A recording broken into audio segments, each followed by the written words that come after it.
17 febroary le mire de Villers solontenan'ny fitondrana frantsay teto Madagasikara tamin'ny fotoana nitondran'ny mpanjaka i le mire de Villers. Ny 17 febroary 1330 no naterahany zanaka manamboninahitra tamin'ny tafika an-dranomasina frantsay. Niditra nianatra teo amin'ny école navale ny taona 1770.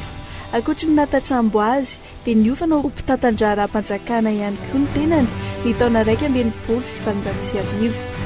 Andraikitra maro no efa nitanany le mire de Villers, préfet tany Joigny ny taona 1970, ny tany Bergerac ny taona 1770 ary ny tany Alger ny taona 1970. Efa gouvernoura tany Cochinchine ihany koa izy. Ny 9 martsa 1970 no notendrena isolontenan'ny fitondram-panjakana frantsay teto Madagasikara i le mire de Villers, ka ny 17 aprily 1970 no natongavany tao amin'ny seranatsambo ny Tomasina. Ny volana septambra 1770 nanomboka ny tsy fifankazoana teo amin'ny Prime Ministre Alain Laharvony sy le mire de Villers ny fanendrena ireo izay ho consul frantsay eto Madagasikara.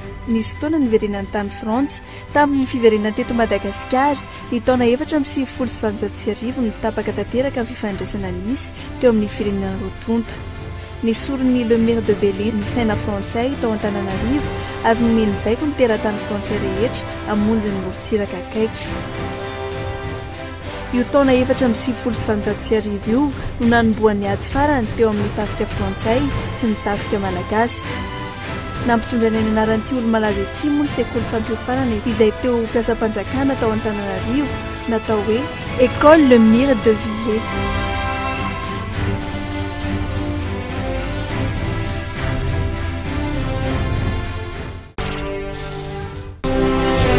17 febroary 2024 nandalovan'ny cyclone Giovanna teto Madagasikara izay namela takaitra maro.